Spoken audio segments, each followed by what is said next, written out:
일단 우리 이제 페이지가 78페이지 이제 공부를 할 시간인데 거기 보시면 이제 우리 논리적 사고라고 해서 추론의 이해가 나오잖아요. 자, 그러면 추론이란 말 자체가 그 위에서부터 아래까지 쫙 나옵니다.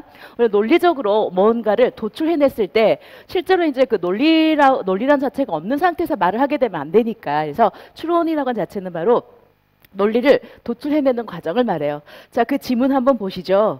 자, 한 예로 하루를 풀어봅니다. 해서 예전에 중세 국어에서는 이랬습니다. 이렇게 쭉 나오는데 솔직히 말해서 그 지문을 아마 읽고 싶진 않을 겁니다. 저는 그렇진 않아요. 왜냐면 저는 이제 자능의 전공자니까 이거 자체를 이제 그 좋아해서 뽑은 지문이긴 하겠지만 낯선 제 지문이라고 봤을 때는 별로 안 읽고 싶겠죠. 그래서 일단 어쨌든 예문 자체를 쭉 해서 보면 오른쪽으로 제가 도표해놨습니다. 현대어의 하루라는 말은 자 중세구에는 하랄이었고요. 고대의에서는 하달이었는데 결국 그래서 원형을 뽑아낸 거죠. 핫 플러스 R이라는 말로 이제 뽑아냈다는 거죠. 어원 연구에 관하여라는 책입니다. 그래서 이 지문도 한번 여러분 확인하시고요. 현재 그 시대적인 이제 변화에 따라서 자신의 근거를 찾아냈다라고요.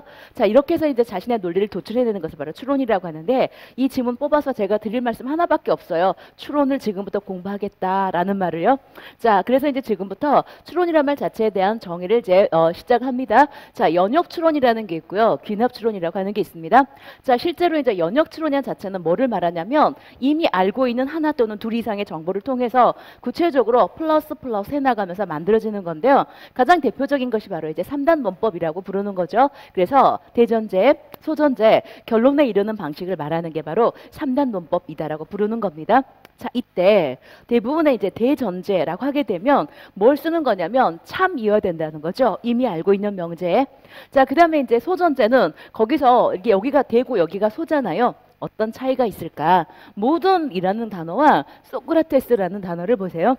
자, 모든이란 말은 영역이 굉장히 넓고 자, 소크라테스란 말 자체는 영역이 일부입니다. 그래서 모든 사람은 죽는다. 그런데 소크라테스는 사람이다. 그러므로 소크라테스는 죽는다라는 결론에 이르게 된다는 거죠. 그래서 혹시 나중에 다음 중에서 연역법입니까 아닙니까? 라고 질문하게 되면 대전제, 소전제라는 결론에 이르는 과정에서 자, 우리가 힌트를 거기다가 뽑아놔야 될 거 아니에요. 그렇죠? 그래서 이제 우리가 이것을 구별했을 때 자, 제일 첫 번째 대전제는 이미 알고 있는 것을 쓰는 거예요.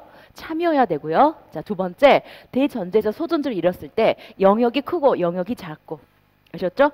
좀 더 큰 집합, 좀 더 작은 집합 이렇게 해서 결론을 대출해낸다라는 거. 자, 일단 만약에 대전제 자체가 참이 아니라면 무슨 일이 생길까? 무슨 일이 생기는지 지금부터 한번 볼래요? 자, 모든 사람은 죽는다. 소크라테스는 사람이다. 그러므로 소크라테스는 죽는다. 라는 이 3단 논법의 형식만 가져와서 이런다고 생각해봐. 자, 모든 사람의 피는 초록색이다. 그런데 너는 사람이다. 그러므로 너의 피는 뭐가 되죠? 초록. 이렇게 말해야 되겠죠. 자, 결론이 분명히 진리입니까? 아니면 진리가 아닙니까? 진리 아니죠. 그래서 거짓이 되는 결론에 이르게 되는데 이유는 바로 여기 있었습니다. 대전제 자체가 참이 아니다 보니까 먼저 여기 자체가 이렇게 정리가 안 된다는 거죠. 그래서 항상 연역추론에서는 두 가지 기억하세요. 대전제, 소전제, 좀 더 큰 개념, 좀 더 작은 개념이라는 거 하나 하고 하나는 대전제 자체가 반드시 진리이어야 한다는 거. 그러니까 누구나 다 인정할 수 있는 것을 들어야 한다는 것. 그게 바로 연역추론에서 중요한 포인트가 됩니다. 자, 그래서 이제 여러분한테 말씀을 드렸다시피 이제 그 대전제, 소전제 오는 과정과 대전제가 당연히 참여되는 거 말씀드렸는데요. 그 도표 밑에 아래쪽에 박스 한번 보세요. 보시면 거기에 뭐라고 돼 있냐면 나는 공무원이다.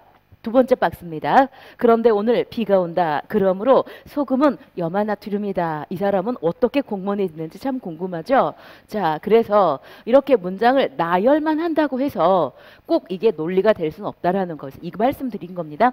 자, 추론의 과정 자체가 이렇게 문장을 나열만 한다고 해서 다 추론이 되는 것은 아니라는 거. 그거 조심하시고요. 자, 이제